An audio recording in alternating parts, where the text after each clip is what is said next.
What I've learned is some of the premises that the Rockefeller brothers have behind the Climate Prosperity Initiative is very much in line with what BCLC is about, which is the fundamental role of the private sector as convener and problem solver in bringing together the public and private sectors, in this case, bringing the discipline of the private sector to the sustainability issue.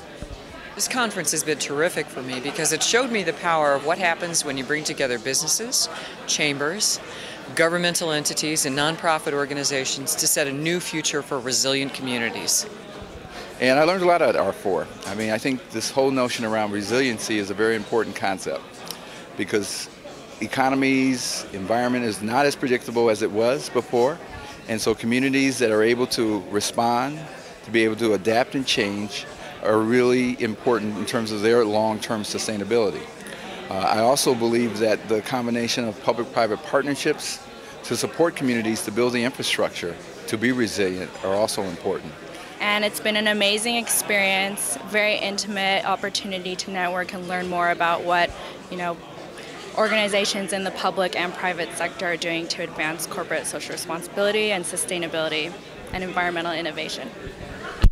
And one of the things I've learned from the sessions today is that there's a very consistent message that I've heard in this session compared to some other conferences I've attended. And one of those messages is the importance of collaboration between the organizations to help address the issues that have been identified, like resiliency, and in particular, where is the money going to come from to help address these. So I've learned quite a bit, looking forward to some future ones. And the reason I'm here is to, I think, bring a small business and a community and chamber perspective to the discussion. So I'm going to talk about that in a panel during this conference. And sustainability, I think, is critical because I think it is a critical component to America's health and America's economic competitiveness in the long run. I'm really happy to see companies such as Ecovative and what a great work that they're doing. And I also wanted to present that to Raytheon and see how we can collaborate with that. And the thing that I've learned here at the R4 conference is the willingness and the spirit of cooperation from the business community to engage in these issues. I'm amazed at the number of people that have stood up and has participated in this conference. It has exceeded, I was telling Stephen, it has exceeded my expectation. The number of good questions and the spirit of cooperation that across the board with government and business is so refreshing and is just really inspiring to continue this message and continue the work that the Chamber and BCLC is doing on these issues.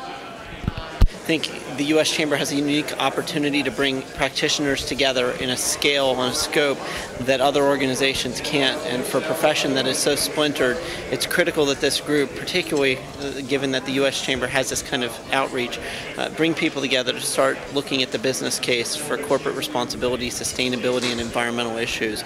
Bring them together, create an environment for them to collaborate, partner, develop best practices and standards, and to evolve into modernizing this workforce. So here, we've had folks from the technology industry, from logistics, from healthcare, from finance, from materials, from energy. They're all here dealing with different aspects of what we consider the environmental solutions. And what we really are hoping that we can achieve is to accelerate the pace within these different industries of finding solutions that people associate with good environmental outcomes, whatever they may be.